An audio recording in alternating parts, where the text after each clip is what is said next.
दोस्तों, ये है मेरी क्लास जहाँ आज सिर्फ मेरी ही चर्चा चल रही है और जैसे ही मैं क्लास में आती हूँ मुझे देखते ही सभी लोग जल्दी जल्दी अपनी सीट पर बैठ जाते हैं। देख रहे हो दोस्तों, आपकी काव्या का क्लास में कितना जलवा है और फिर मैं चुपचाप जाकर अपनी सीट पर बैठ जाती हूँ। अरे यार काव्या, तुमने तो हद ही कर दी। रिया ने इतनी मेहनत से ये सीट हासिल की थी और तुमने उसकी सीट भी अपने नाम कर ली। और ये सुनते ही क्लास के सभी बच्चे मेरे बारे में आपस में फुसफुसाने लगे हैं। काव्या, भले ही हमारी सगाई हो चुकी है लेकिन मैं तुम्हें कभी पसंद नहीं कर सकता। मैं सिर्फ रिया से प्यार करता हूँ। और ये सुनकर मैं मन ही मन सोचने लगती हूँ, इसकी भैंस की आंख बेटा, मुझसे पंगा। अच्छा, अपना हाथ इधर लाओ। अब तुम दोनों हमेशा खुशी खुशी साथ रहना। कल ही जाकर मैं ये सगाई तोड़ दूंगी। अब से हमारा एक दूसरे से कोई रिश्ता नहीं है। और ये सुनकर क्लास के सभी लोग खुश हो जाते हैं। तभी मेरी नजर पीछे बेंच पर बैठे एक लड़के पर पड़ती है जो चुपचाप अपनी पढ़ाई में लगा हुआ था। ये और कोई नहीं है दोस्तों, ये आपका फेमस एक्टर राहुल है। और मैं राहुल के पास आकर बोलता हूँ, राहुल मैं तुम्हें बहुत पहले से पसंद करती हूँ, क्या तुम मेरा बॉयफ्रेंड बनोगे? और राहुल बड़े प्यार से मेरी तरफ देखने लगता है। अरे वो देखो, काव्या दिन दहाड़े राहुल को क्लास में ही प्रपोज कर दिया। क्या सच में? हाँ, मैं बिल्कुल सही बोल रही हूँ। पुनर्जन्म लेकर वापस आने के बाद मैंने नहीं सोचा था कि कहानी में ये नया बदलाव आएगा। और फिर अगले दिन जब रिजल्ट आता है तो मेरा ही नंबर सबसे कम आया है। और ये देखकर मेरे क्लासमेट आपस में बातें करने लगते हैं और मैं क्लास में आकर चुपचाप बैठ जाती हूँ। और इधर राहुल रास्ते में जा रहा था तभी। प्लीज मेरी मदद कर दो। क्या मुझे मेडिकल बिल चुकाने के लिए कुछ दिन की मोहलत मिल सकती है प्लीज? Hello hello. पिछले जन्म में ये अकेला ऐसा इंसान था जिसने मेरी मदद की थी, इसलिए पुनर्जन्म के बाद मेरा सबसे पहला काम, अमन ये मेरा तुम पर उधार था, याद से इसे कैश करवा लेना। और फिर राहुल वहाँ से हंसते हुए आगे बढ़ जाते हैं।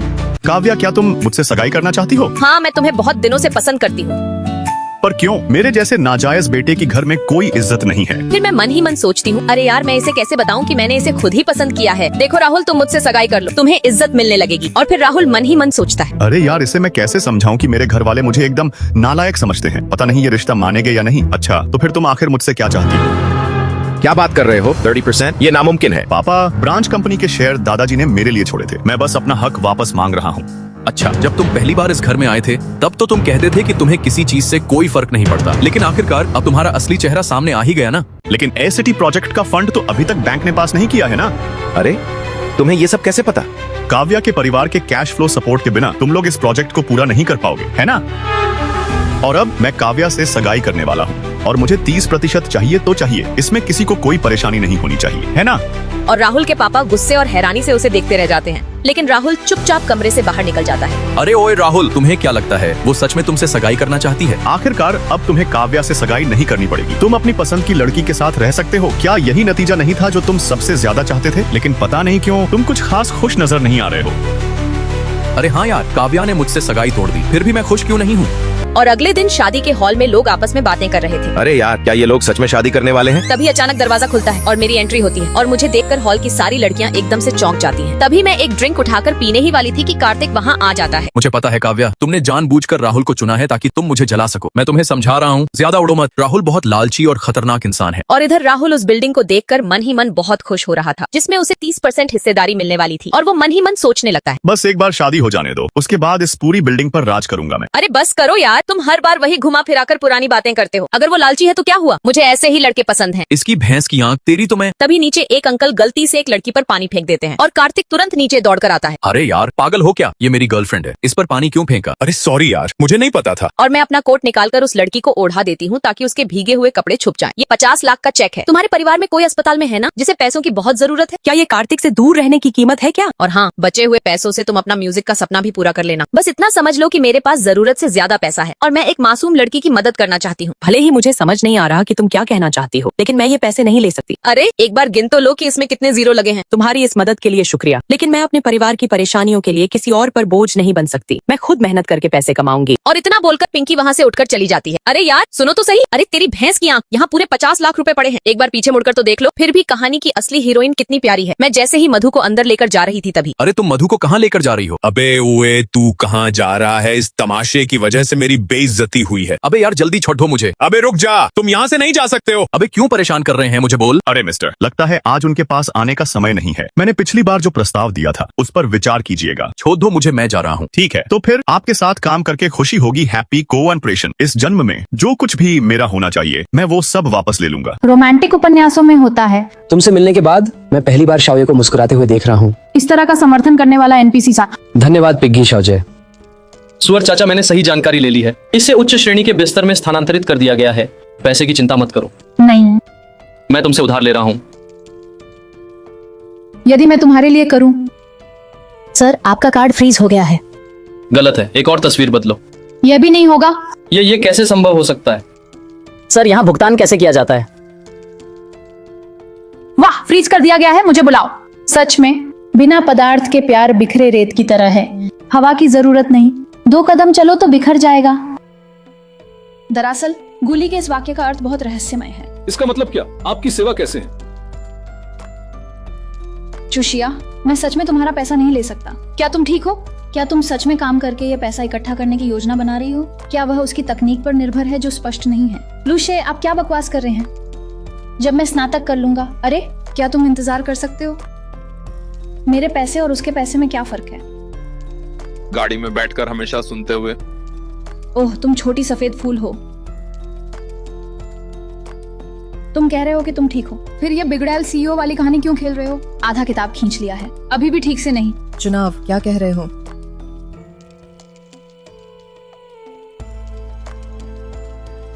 आपने क्या कहा मेरे प्रबंधक? आपका कार्यालय साफ कर देते हैं। ठीक है, समझ गया। ताऊ शाओ, ये अजीब है। अचानक बताया कि मुझे प्रबंधक को शिष्य देना है। हो गया, शिष्य खत्म। उपन्यास में वस्तु पुरुषों का मनोविज्ञान है। यहाँ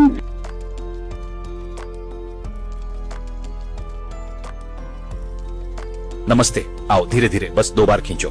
क्या हुआ? नमस्ते।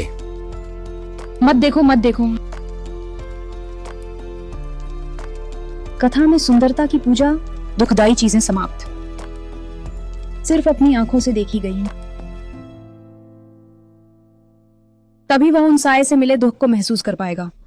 सभी उपन्यासों के पुरुष नायक बड़े काम के बाद एक मददगार से मिलते हैं और यदि वे चुकाते हैं तो वे अरबों के शेयर देंगे।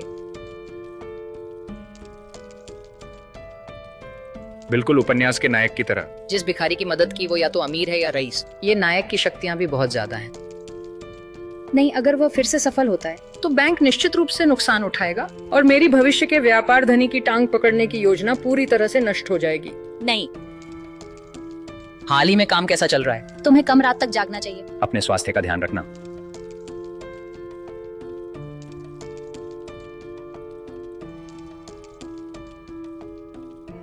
अरे, मेरे पास तुम्हारी मदद के लिए कुछ नहीं है। इस कार्ड में 8 करोड़ है, इसमें 50 लाख है आपात स्थिति के लिए। भैया, कंपनी सब कुछ ठीक है। ताओ, क्या ताऊ ने हाल में तुम्हारे साथ परेशानी की है? जल्द ही एक स्वागत होगा। ओह, तो मैं पहले जा रहा हूँ। कोई बात नहीं, कोई बात नहीं, तुम उसे टूटने मत देना। गर्मी के पहले दिन आपकी मदद के लिए बहुत बहुत धन्यवाद। काम? पहले मैंने तुम्हें गलत समझा, परिवार के कारणों को नजरअंदाज करते हुए। दरअसल मुझे तुमसे इतनी नफरत नहीं है।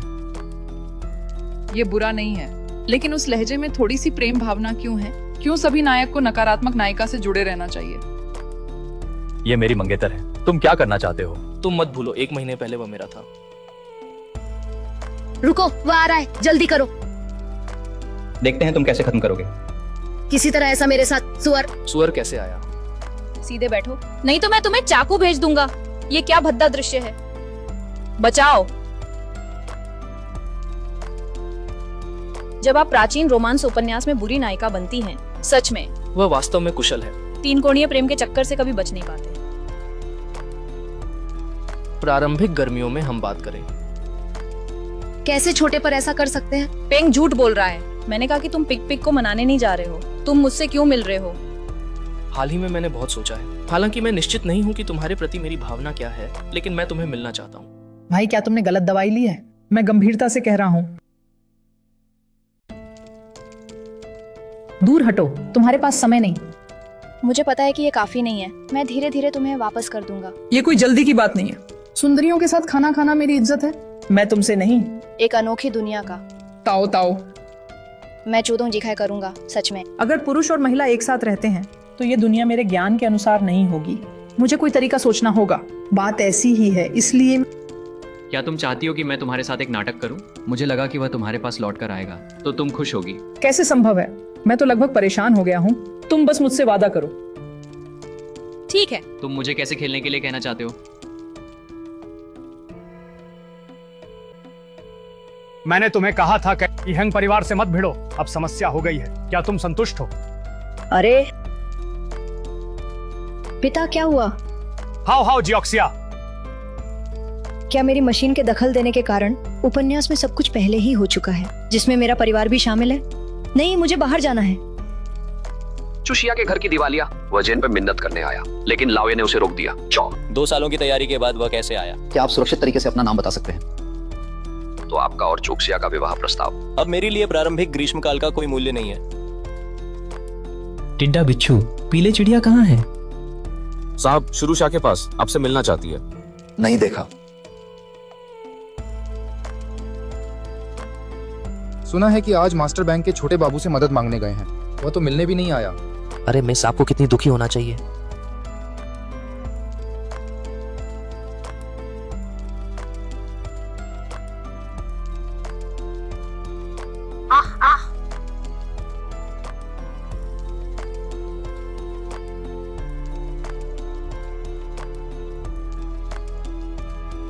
मुझे परवाह नहीं, अपना सिर मत झुकाओ।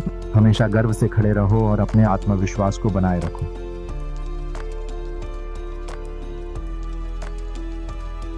मुझे बुलाया गया और फिर अचानक इनकार कर दिया गया। केवल इस तरह वे मुझ पर सतर्कता कम कर सकते हैं, तभी मैं कार्रवाई कर सकता हूँ। मैं जानता था कि तुम आखिरकार आओगे। तुम मेरी मंगेतर हो, मैं तुम्हारी परवाह कैसे नहीं कर सकता।